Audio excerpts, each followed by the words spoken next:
বন্ধুগণ আসসালামু আলাইকুম। আশা করতেছি আপনারা ভালো আছেন, সুস্থ আছেন। নতুন একটা ভিডিও নিয়ে আপনাদের মাঝে হাজির হলাম। আজকে আমার খামারে সব গরুগুলোকে কৃমিনাশক ডোজ দিলাম। এই যে রেনাডেক্স দেখতেছেন। তো প্রত্যেকটা বিষয় আপনাদের মাঝে তুলে ধরার চেষ্টা করি যাতে করে আপনাদের উপকার হয়। তো এখন বাজে সকাল 6টা, ভোরে ভিডিও করলাম। ক্যামেরাম্যান না থাকার কারণে আমি আগে কৃমিনাশক ডোজগুলো দিয়ে নিলাম। নেওয়ার পরে কিন্তু আপনাদের সঙ্গে কথা বলতেছি। তো কোনটাকে কিভাবে দিলাম এবং কৃমিনাশক ডোজ দেওয়ার সময় কিছু নিয়ম রয়েছে, এগুলো পালন করে কিন্তু কৃমিনাশক ডোজ দিতে হয়। বন্ধুগণ, কৃমিনাশক ডোজ দেওয়ার সময় সর্বপ্রথম যে কাজটা করতে হবে, চাড়ির মধ্যে কিন্তু কোনো পানি রাখা যাবে না। এই যে দেখেন, এখানে আমরা কিন্তু দানাদার খাবার দিছিলাম, ঘাস দিছিলাম। তো সকালবেলা রাত্রে কিন্তু খেয়ে নিছে, সকালবেলা নাই।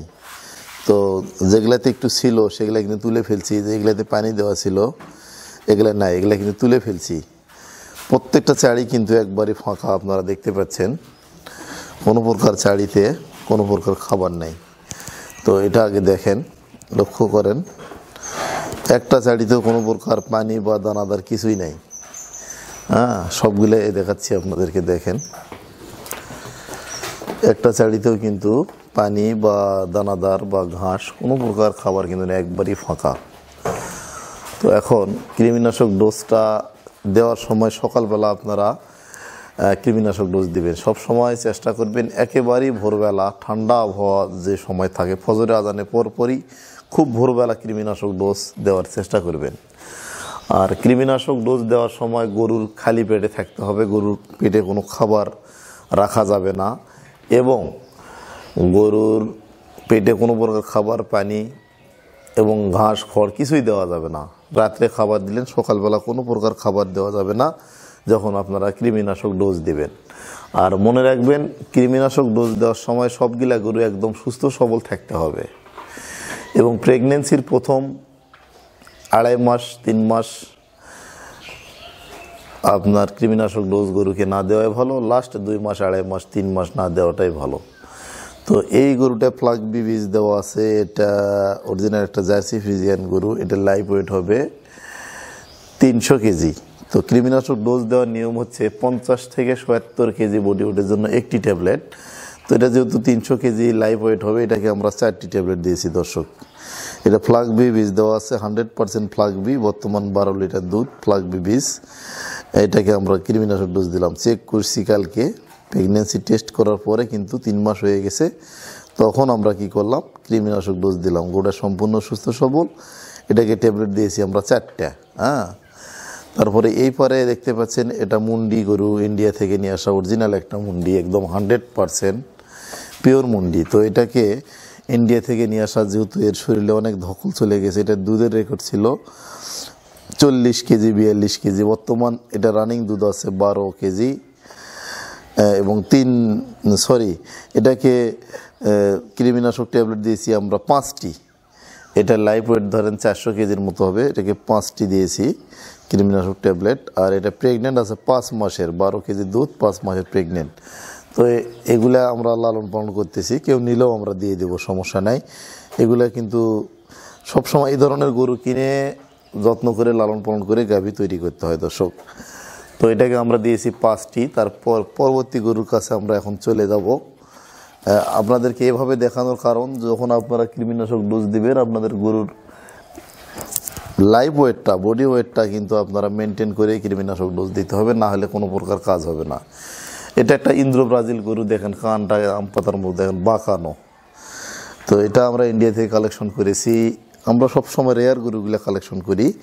তো এই ইন্দ্র ব্রাজিল গরুটা লাইভ ওয়েট হবে 150 কেজি। এটাতে আমরা দিয়েছি 2.5টি ট্যাবলেট, একটু বেশি দিয়েছি। এটি বেশি কৃমিজনিত সমস্যা আছে মনে হচ্ছে, এগুলো রেয়ার গরু। এটাতে দিয়েছি আমরা 2.5টি কৃমিনাশক ট্যাবলেট। এবং যেই পাশে এই গরুটা দেখতে পাচ্ছেন, এটাকে আমরা দিয়েছি 2টি ট্যাবলেট। 2টা। এটা বকনা, 2টা দিয়েছি। আর এটাও বকনা। বকনাগুলো মোটামুটি পাশাপাশি লাইভ ওয়েট ধরেন 130-40 কেজির মতো হবে। এগুলোকে 2টা কেটে দিয়েছি। এটাতেও আমরা 2টা ট্যাবলেট দিয়েছি। 2টা। এটাতেও 2টা। এগুলো 2টা করে ট্যাবলেট দিয়েছি, এগুলো সব 100% ফ্রিজিয়ান। এটাতে দিয়েছি আমরা 2টা ট্যাবলেট। দর্শক, গরুকে কৃমিনাশক ডোজ দেওয়ার সময় গরু সুস্থ শরীরে কৃমিনাশক ডোজ দিতে হয়, এটা খেয়াল রাখবেন। মনে রাখবেন, কোনো প্রকার অসুস্থ গরুকে কিন্তু কৃমিনাশক ডোজ দেওয়া যাবে না। কোনো প্রকার অসুস্থ গরুকে কৃমিনাশক ডোজ দেওয়া যাবে না, সুস্থ সবল অবস্থায় দিতে হবে এবং ভরা পেটে কৃমিনাশক ডোজ দেওয়া যাবে না। এবং কৃমিনাশক ডোজটা খাওয়ানোর নিয়ম, আপনারা ট্যাবলেটটা গুঁড়া করে একটু পানির সাথে মিক্সড করে বোতলের মাধ্যমে কিন্তু গরুর একজন মুখ ধরে হাঁ করে জিভাটা টানে বের করে কিন্তু আর একজন খাওয়াইতে হবে। আর গরু শুধু লালন পালন করলে হবে না দর্শক, শুধু খামার করলে হবে না। গরুর কৃমিনাশক dose, liver tonic, zinc, calcium এবং পর্যাপ্ত পরিমাণ ভিটামিন মিনারেল সমৃদ্ধ খাবার এবং পুষ্টিসম্মত খাবার দিয়ে গরু লালন পালন করতে হবে, তবে আপনি সফল খামারি হতে পারবেন। দর্শক, আমরা শুধু বেচা কিনাই করি না, বেচা কেনার পাশাপাশি আমরা একজন খামারি, সেই তুলনায় গরুগুলাকে সুন্দরভাবে লালন পালন যত্ন করতে হয়। তো বিষয় হচ্ছে, অনেক ভাইয়েরা বলেন যে ভাই আমি গরু লালন পালন করতেছি, গরু খাবার দিচ্ছি, গরু যত্ন করতেছি, গরু গ্রোথ হচ্ছে না, রেজাল্ট হচ্ছে না। তো অবশ্যই ভাই, কারণ অনুযায়ী আপনার গরুর ট্রিটমেন্ট করতে হবে এবং প্রত্যেক 3 মাস অন্তর অন্তর কম্পালসারি কৃমিনাশক ডোজ দিতে হবে। তো আজকে আমরা এই কৃমিনাশক ডোজ দেওয়ার অনেক পর্ব দেখিয়েছি, অনেকেই তারপরেও জানতে চান, সেই কারণে কিন্তু আমরা এই কৃমিনাশক ডোজ দেওয়ার সিস্টেমটা তুলে ধরলাম আপনাদের মাঝে। তো দর্শক, আপনারা প্রত্যেকটা পর্ব দেখবেন, একটা পর্ব যদি মিস করেন তাহলে কিন্তু এই কৃমিনাশক ডোজ দেওয়ার কিন্তু অনেক নিয়ম আছে, কয়েকটা ধাপ রয়েছে। যেমন আজকে আমরা ট্রিটমেন্ট দিলাম কৃমিনাশক ট্যাবলেট, এবং বিকাল থেকে চলবে লিভার টনিক ইঞ্জেকশনও পাওয়া যায়, সিরাপও পাওয়া যায়। তো আমরা ইঞ্জেকশনটা করব হেপাভিটা এসিআই কোম্পানির, এটা আমরা করব। তো এটা যখন করব, এটা কিভাবে করব, ডোজ মেনটেন সব কিছু নিয়ে কথা বলবো ভিডিওতে। কারণ এই কৃমিনাশক ডোজ দেওয়ার পরে কিন্তু লিভারটা কার্যক্ষমতা হারিয়ে ফেলে, লিভারটা কৃমিগুলা মারা যায়, লিভারটা কার্যক্ষমতা হারিয়ে ফেলে। তো লিভারটাকে পুনরায় সতেজ করতে এবং আগের অবস্থায় ফিরিয়ে আনতে লিভার টনিক ইঞ্জেকশন বা সিরাপের কোনো বিকল্প নাই। কৃমিনাশক ডোজ দেওয়া মাত্রই কিন্তু লিভার টনিক দেওয়ার কিন্তু ব্যবহার উপযোগী হয়ে যায় আর কি। লিভার টনিক অবশ্যই দিতে হবে। তো আমরা বিকাল থেকে লিভার টনিক ব্যবহার করব, তারও ভিডিও আপনাদের মাঝে আপলোড করব। অবশ্যই আপনারা দিনাজপুর টুইন ডেয়ারি ফার্ম এই চ্যানেলটির সঙ্গেই থাকবেন। আর আপনারা জানেন আমি একজন ডাক্তার। তো এই কৃমিনাশক ডোজ দেওয়া প্রসঙ্গে আরও কিছু কথা বলতে চাই। কৃমিনাশক ট্যাবলেট দেওয়ার পরে মোটামুটি 15 থেকে 21 দিন পরে একটা ইঞ্জেকশন আছে নাইট্রোনিক্স, এটা করতে হবে। তার 15 দিন পর আবার কিন্তু আইভারমেকটন ইঞ্জেকশন করতে হবে। তো এগুলা কিন্তু কৃমি নাশক ডোসি, এগুলার বহি পরজীবী, অন্তঃপরজীবী, কোনাডালি, পাটা, বিভিন্ন ধরনের কৃমি রয়েছে। তো এগুলাকে একবারে শুধু ট্যাবলেট দিয়ে নির্মূল করা যায় না, পর্যায়ক্রমে কিন্তু কৃমিনাশক ডোজগুলা করতে হয়। তো আপনারা অবশ্যই আমাদের সঙ্গে থাকবেন। আমাদের কৃমিনাশক ডোজ দেওয়ার যে পর্বগুলা, প্রত্যেকটা পর্ব আপনারা কন্টিনিউ করবেন, তাহলে আশা করা যায় ক্লিয়ার A to Z ভাবে আপনারা জানতে এবং বুঝতে পারবেন। সকলকে ধন্যবাদ। আসসালামু আলাইকুম। আর এই গরুগুলাকে খাবার আমরা দেবো সকালবেলা, যখন কৃমি ডোজ দিলাম পানি দানাদার সব কিছু সরাই রাখছি। তো এগুলাকে খাবার দেবো দুপুরবেলা 5 থেকে 6 ঘন্টা আমরা না খাওয়াই রাখবো।